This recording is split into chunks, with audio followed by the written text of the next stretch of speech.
Hello everyone and welcome back to my channel. My name's Brian and this is Ginger Loves MMOs. Today we have the April dev update for New World. They finished filming this last week. We covered it here in the news on Sunday, and today we're going to be stepping through them talking about Season 8. Maybe we'll get some news on Season 9. All in all, I'm really excited to see where this goes. It's been, for those of you who haven't been keeping up with what's been going on with me, I stepped away from everything, video games, news, all of that for the period of Lent. Now that Easter is here, we're diving back into it. We're having a lot of fun, and so that's what we're going to be doing today. So all that being said, let's let them take it over from here. If you guys have any comments that are with us while live, I'll try to highlight them. We'll discuss them if necessary. Otherwise, you guys can sound off in the comments if you're watching this as a VOD, highlight things like that. You're amazing. Thank you so much. Hitting that like button is a great way of supporting the content here. But all that being said, we got MMO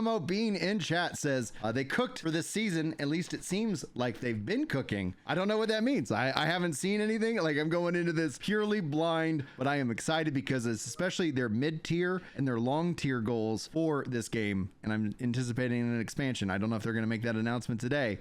That's all being said and done. But here we go. Let's let Katie take it over from here. Hey everybody, and welcome to the April dev update. My name is Katie, and I'll be running us through our new season and all the exciting stuff we have to bring you. Here with me today, I have JR, Dan, Tracy, Joel, and Chad. And today we're going to be talking about mainly Season of the Divide. So let's kick things off. We're kicking the season off actually with Coral Divide. That's right. Which players just finished playing in live and helping us test out. Yeah, it's almost like we named the season after the map. Oh, I get it. Yeah. I love that.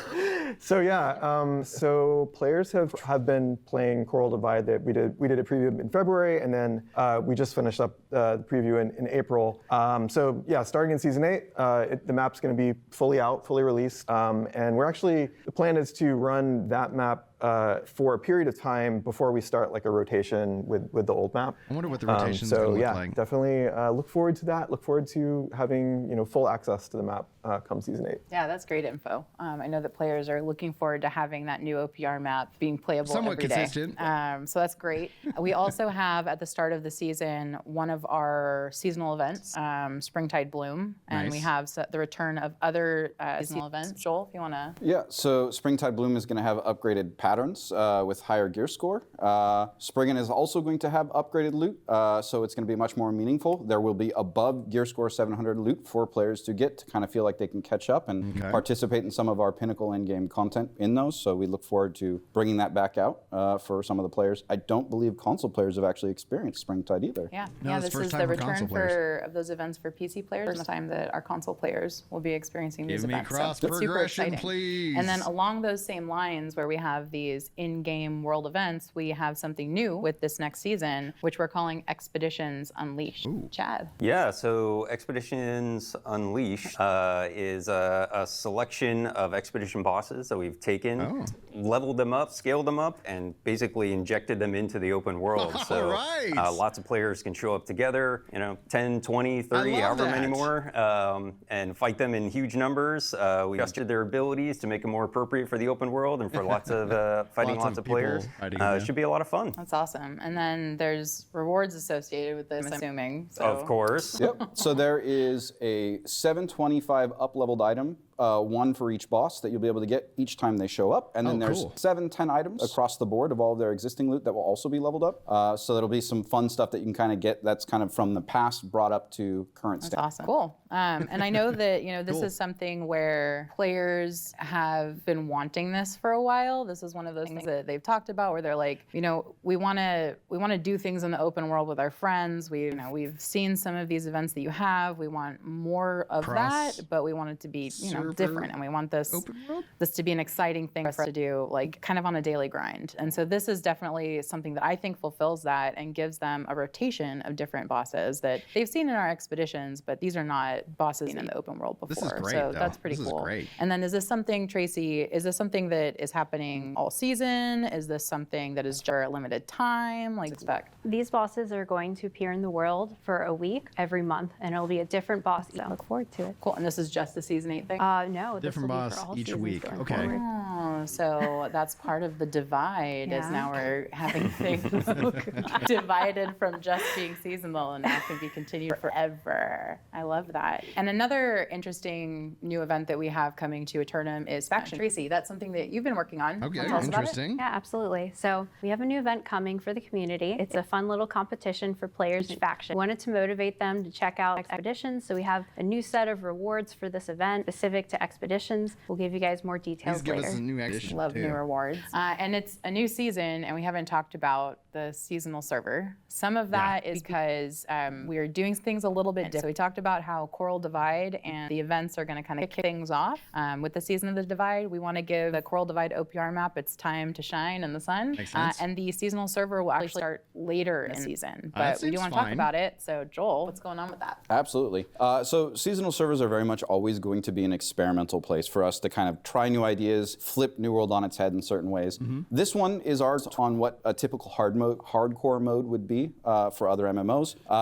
It's heavy focused on challenging the player's knowledge, putting them in the situation where we don't want them to die. The best rewards on this server that you'll be able to get will be things like beating the Gorgon raid, beating the Sandworm, beating mutated dungeons without dying. However, in this one, dying doesn't necessarily mean your character's gone. What it means is that for those other players that maybe have never even experienced this content before, we're going to give those characters a massive buff. They're going to get a bunch of attributes every time they die, up to I think like 125 across all stats. So you're going to be able to build your character in different ways. You're going to be able to hit different breakpoints on the attribute bar.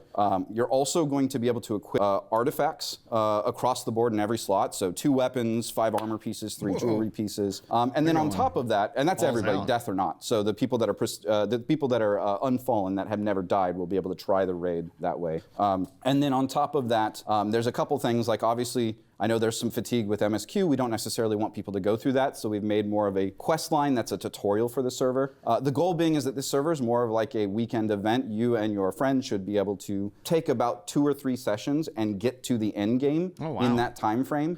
Something 4 or 6 hours, somewhere in there, depending on your knowledge. Faster if you're really good and you know how to min-max to get to that in-game content. There's a lot of crafting. You can build your own in-game gear, but we let you specific gear throughout. We give you a lot of the content that you need, access to Elysian Wilds, the Azoth staff, all of those things we start to give you through this quest chain as a tutorialization. And it's more about testing your knowledge at that point. And then the other side is rewards and making sure that players take something out. We're going to be giving a crafting material that allows players on their prime characters, their main world servers, to craft an artifact from season 7 and before of their choice. You want Serenity, you don't want to do PvP, here's your way to get it.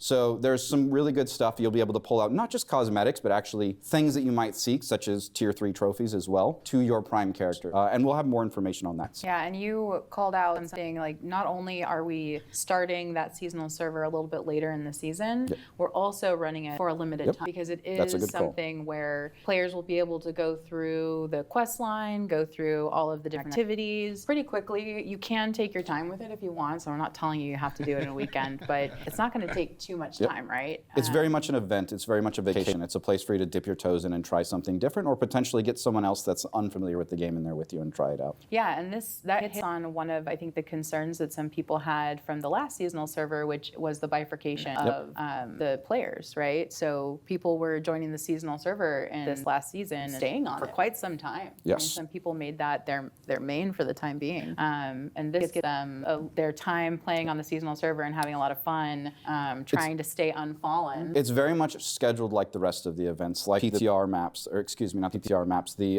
preview maps. It's very much to fit in as a grouping of content instead of something that is on top of those. Should also mention for the bifurcation, right, that this particular seasonal server, you won't be able to join cross-world matchmaking, right? Yep. We do not want players with 125 attributes across the board and artifacts smashing other OPR players. That is absolutely correct. Thank you. Yeah, so this is probably something where we would expect players to spend some time on this server and go back, play their main to do their dailies, and then come back over to the seasonal server to finish up. But also feel like you're making rewards and cosmetics for your prime characters and feeling like your time is valued and that it persists. And we will continue to look at those. Do you keep your character from the seasonal server? over No, this you do time? not keep the character this time, especially now with all that power and artifacts. But the rewards you will. Okay. That's awesome.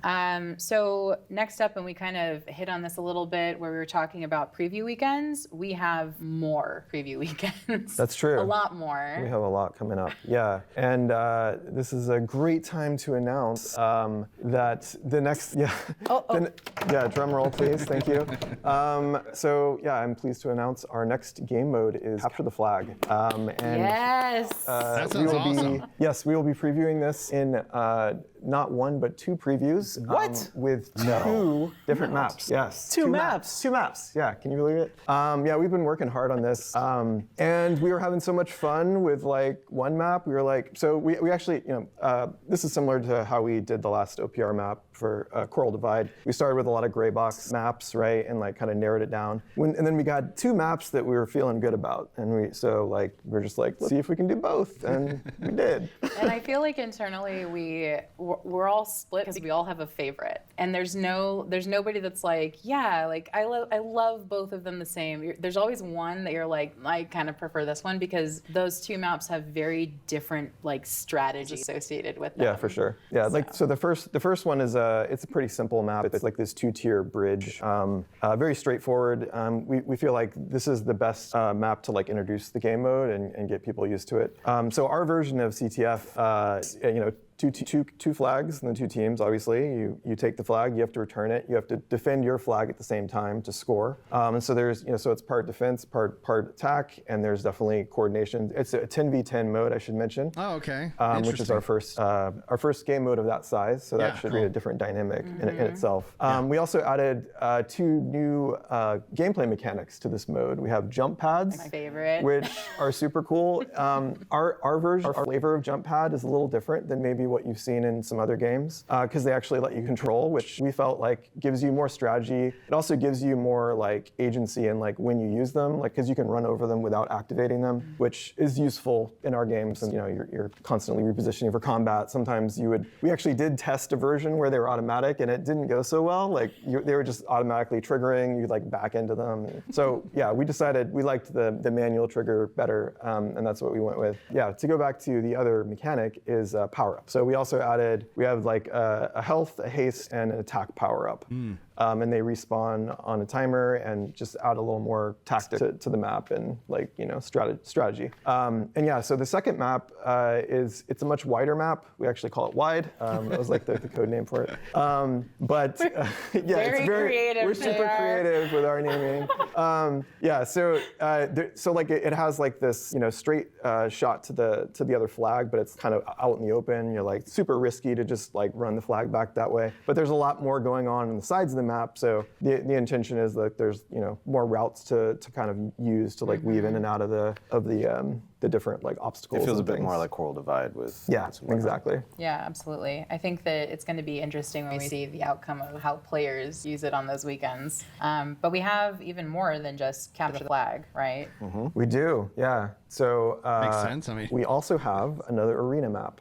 So the last arena map be the we third added one? was in season 2, the Brimstone Sands arena. And the third one is set in this kind of like ancient temple, like it's like an overgrown temple. What's interesting about this map is it's our largest arena that we've done thus far, but we did something a little different this time where the death fog ring closes in much sooner, and just like slower, like it still ends at the same time as a regular arena, but because it starts sooner, the arena starts to close in and the tactics change, right? Like so at the beginning, the ranged has more of an advantage, right? Because they have more mobility, they can stay at range. But like, yeah, as the match progresses, that quickly goes away, and then melee becomes the winning tactic. Yeah, super interesting. And then the last one? Last but not least, take it away, Jim. I'm gonna say this one too. Okay, yes, it's my show. Yeah, so we also have another version of Outpost Rush that is kind of an experiment we're running. This is called Outpost Rush Barebone, and the premise here is that in this version of Outpost Rush, you will have all of your the perks on your gear will be deactivated. Okay, so the idea here is that it's a completely level playing field. Players who maybe have bounced off of PvP because they thought their gear wasn't good enough, they can hop into this mode and compete just like everyone else, just like people who have thousands of hours in the game, right? Meanwhile, maybe people who have thousands of hours in the game and have like super good gear, and maybe people are saying, oh yeah, your gear's good, that's why you're so good, right? It has nothing to do with your skill. Pause it real quick. We're seeing some chat in the live stream talking about shutting down the game, please. I'd be curious to see if you have a good idea as to why you should do that, other than maybe you not enjoying it. Feel free to weigh in. That's why coming in.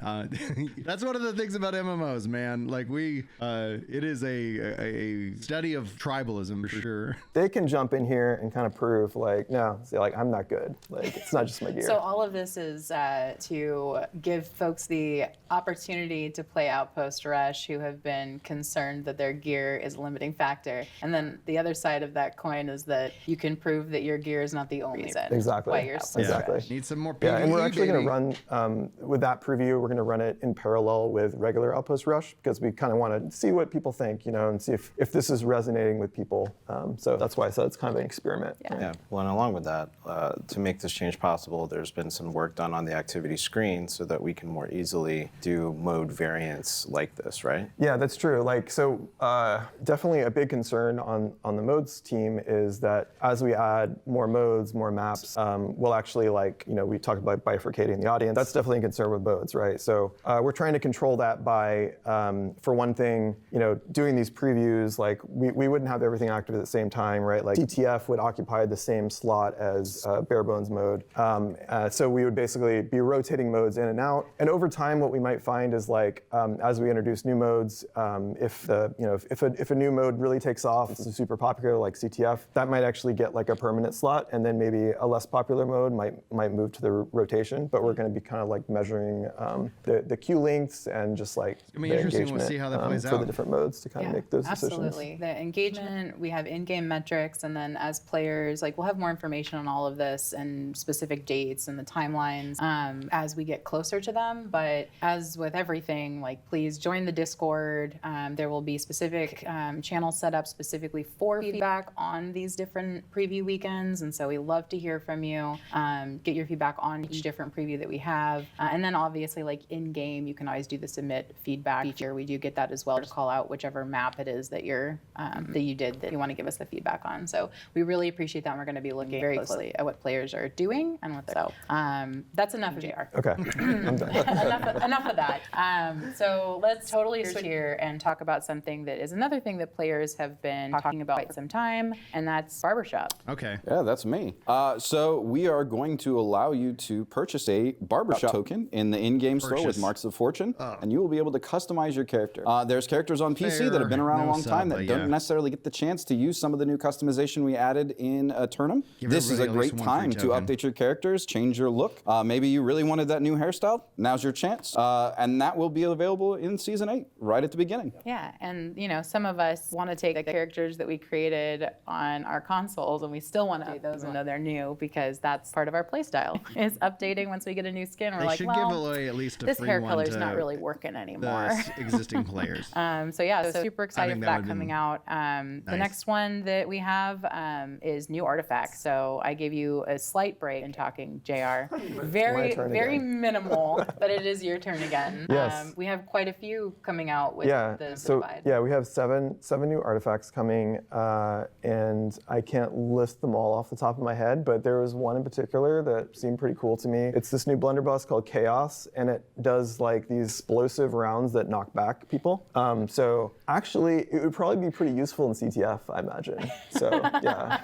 To be honest, it would have been great if we didn't have the for that the annual jump, because you can knock somebody because then you back could knock people onto into the jump pad and then launch them out of the map. Yeah, that'd be super fun. We'll do a mode variant How someday dare you with not auto let jump me do pads. that? Well, that's awesome. And then while we're on that subject of weapons and combat and all that good stuff, we also have combat updates happening. And I think there's some that, Dan, you're also pretty interested in for this season. Sure. Yeah, there's a few things here. The first one being we're having some changes made to target lock. I'm just going to keep piling on JR because it's kind of funny to me at this point.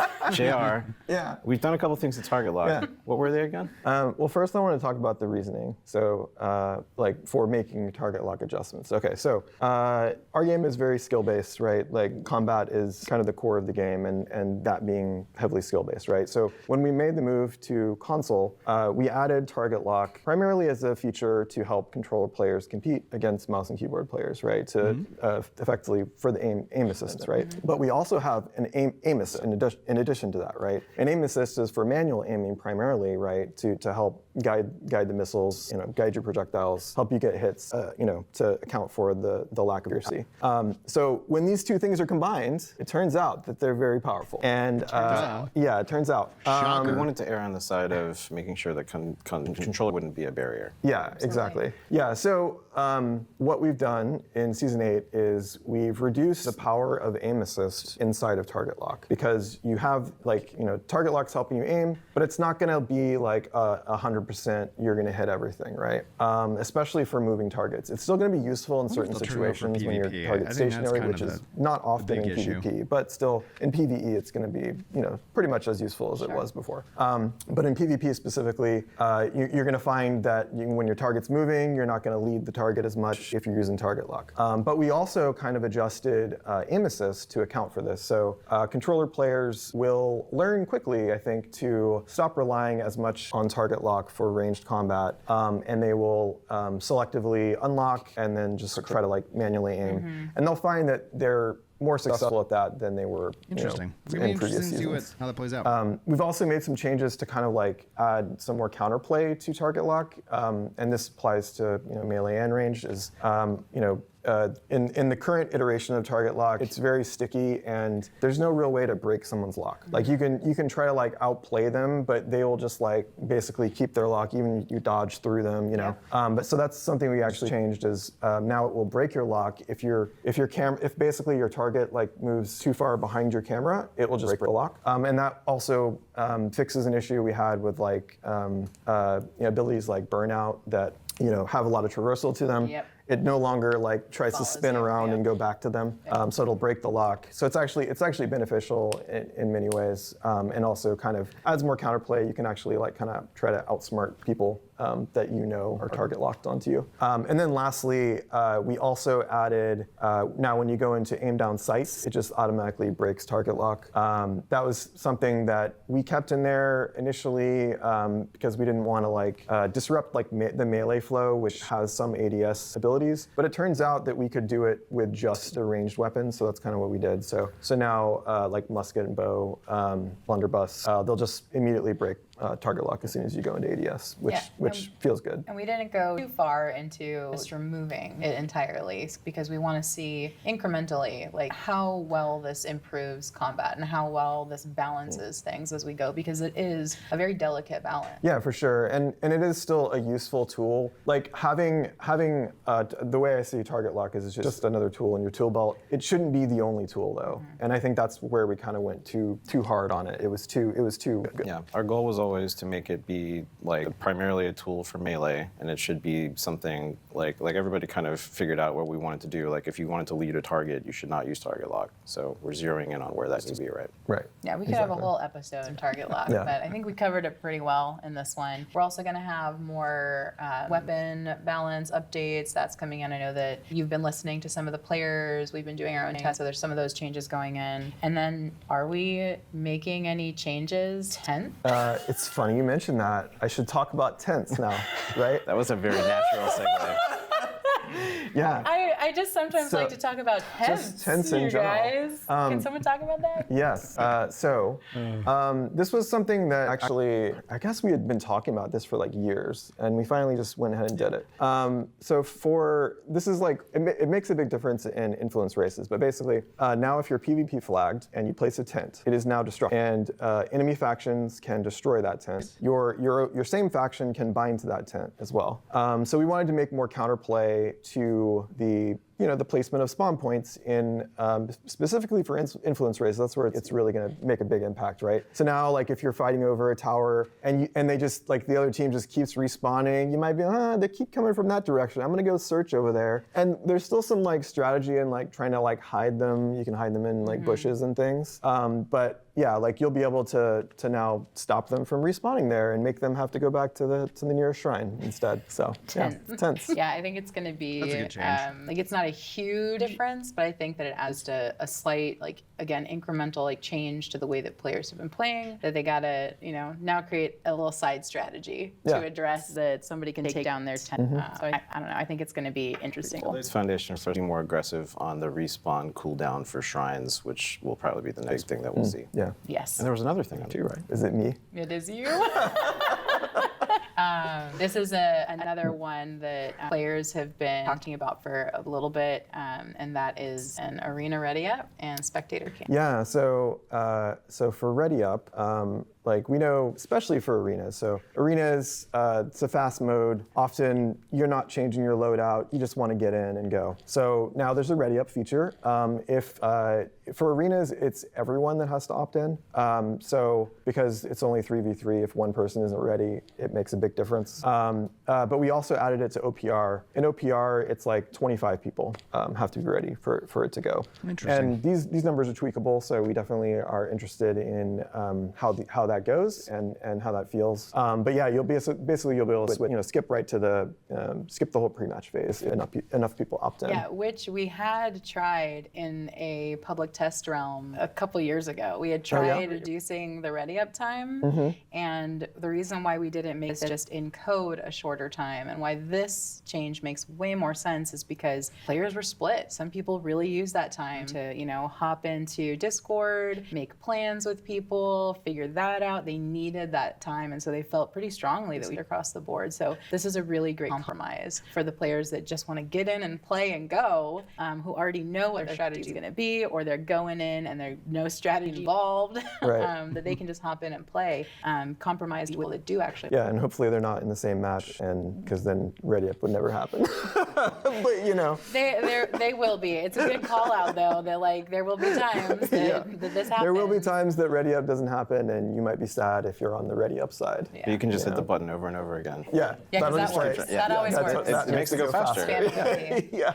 And then we have Spectator Cam is the other one. Love so this. arenas, Yeah. arenas definitely another big feature, right? So now instead of like being in the bleachers, like squinting, trying to make out what's going on down there, you can be right there in the action, and you can be like cycling through, like spectating. Basically, it just attaches your camera to both your allies and enemies. Because in the case of arenas, like it's not really going to give you much of an advantage. You can see everywhere everyone is, anyways. And then we also added it in expeditions. Chad, you want to talk about that one? Yeah, so when you unfortunately die against a difficult boss, instead of staring at a wall, now you'll be able to go up to the door and be presented with a prompt and enter into spectator mode and be able to watch your remaining teammates struggle on without you, and hopefully Maybe get some progress looks at mechanics. Awesome. It's so great. We're going to be able to, well, hopefully we put in more places too, but this is a great starting point. Yeah, for sure. Yeah, we thought about adding it to CTF, but actually it's such a short respawn time that you'd almost not even see it. So it's, So we'll be evaluating like mode by mode, like where it makes sense. Absolutely. And that's deep dive into the coming season. And now we're going to be doing just a real quick review of our living roadmap. While I'm talking, there should be a great visual for everybody who's watching this. There it is, right there. Yeah, it's right there. You see it? Really? We can't see any of it. So this, you'll notice we had presented this back in December to kick things off. What's coming in the next season, that's there for you. That's everything that you'll be getting that we've just talked through. Some of it we didn't touch on today. There will be more information coming up on the website as well as on social as we get closer to the date that the season goes live. There's also also been changes to the in development and in exploration column. So feel free to compare, what's moved, see what you're really excited about, what's missing that you were hoping was going to be on there. For me, I think there would be a great exercise that we all just talk about the stuff that's really exciting to us. So for me, in development is the new weapon, and while Sorry, I can't say what here just is to the moves. pause it here. Capture the flag, new arena map, rotating barebone seasonal, World 2 hardcore, Barbershop editions, Unleashed, combat, yada yada yada, new zone, new raid, new weapon, new raid difficulties, OPR map 3, procedural edition mode with distraction, PvP mode, pickup wars, in-game progression, overhaul, Umbrals V2, set bonuses, new heart runes, zone up level, endgame, customizable global storage, attributes saved with gear sets. That's gonna be nice. Invasion company hall with storage, new weapons, new raids, new zones, new seasonal worlds, new exploration collect systems, territory system overhaul, influence tower claim, building zone levels, account-wide progression. Still in the exploration. That's what I was looking for. That's what I was wanting. That's what I need. All instance content available in matchmaking. All right, cool. See what you're really excited about, what's missing that you were hoping was going to be on there. For me, I think there would be a great exercise that we all just talk about the stuff that's really exciting to us. So for me, in development is the new weapon, and while I can't say what that is because we want to keep some things a surprise, I will say that sometimes you have to cheer with both.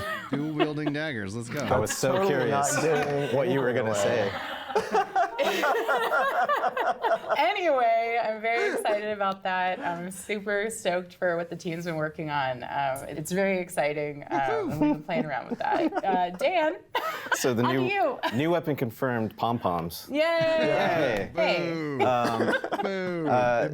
What am I excited about? I'm excited about a catchy name still in development, procedural expeditions with extraction. Yeah, really Saw that rolls on the off the roadmap, yeah. tongue really well, you know. It's a working title. I think Tracy actually came up with that. Yeah, definitely. But it's we actually have been prototyping it. Chad's team is doing a fantastic job. We're prototyping it. It's again, I can't really share too much yet. It's I know the name is a little mysterious as to what it might be, but it plays great. It turns out that our expedition content. I think there's a few interesting things we've learned. For example, like we have a lot of enemy types that we've never really thrown at you in the same place in the same fight, and so like getting to kind of go through a crazy remix of all of the enemy content in the game, doing like exploring a procedural map, like it's a dungeon crawl that really fit in the game. I'm excited about it. Effectively like infinite expeditions, right? That's like the. Okay, that's enough. That's the hope. Is that too much? Okay. I like that name. Maybe we should change that. JR, before you get us all into trouble with marketing, what are you excited about? I'm excited about our next game mode, which I can't talk about yet, but just know that it's coming and it's cool and that you'll love it. That's all. And you'll be seeking. What, can I talk about other Wait, stuff? no, stop. Okay. You'll be seeking the crown. Chad? I'm certainly excited for the new zone in development. Yes. So with the Legion Wilds, we were reworking in zone. We did a lot to it, but for this one, it is an entirely new part of the map, new zone, new architecture, new theme, new questing, new enemies, lots of new stuff. Tons of passion from the team developing it. Everybody's super excited about it. I think it's going to be great. I agree. I saw a screenshot this morning. Somebody's crossing a bridge into the zone and this giant vista in the background, and it's just really cool looking. I think Dan shared that actually this morning. Yeah, that's a great vista of what you'll see. Yep. Joel, what are you excited about? I'm excited for a couple of things on the list. I'm really excited for being able to save my attributes into my gear sets. Yes, I'm really yes. excited for gear set bonuses that we're going to have on new pieces of gear. Okay. It's going to allow us to really add new chases into different places in the world. Artifacts have been really successful. We think that we can add more of those into different pieces of gear as a whole collection. And that's really what leads into some of the in-game overhaul that we're looking at for progression.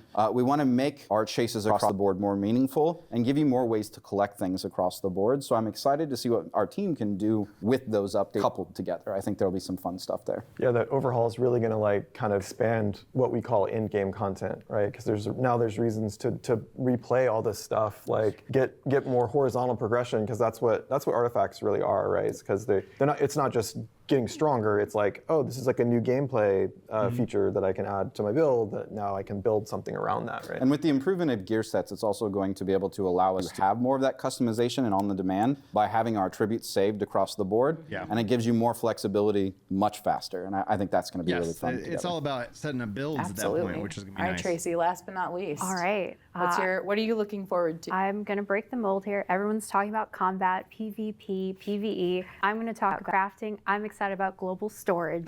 It'll be very nice to not have to jump around everywhere to get all the mats I need. So Amen. That is totally fair. long overdue. Absolutely. Well, that does it for us today. Thank you for joining us for the April Dev Update. We really appreciate you being here. And if you like what you saw, make sure to like and subscribe to the channel. And we'll see you in Aeternum. All right. That was a really, I think, decent dev update. Obviously, a couple of key bummers is there's no expedition, no new edition in Season 8, The Divide, but the OPR map, Capture the Flag, map 1 and 2, and 3 things in preview, meaning we're going to see that a handful of times. All right. Then rotating mode, bare bones OPR, seasonal world hardcore, barbershop, expeditions unleashed. Fun. Like, I'm looking forward to that. I love open world stuff. Still, the lack, though, I'm going to keep hammering that home. No new expedition. Combat, PvP updates, artifacts, etc. Like, this is standard, and you'll see this happen season over season.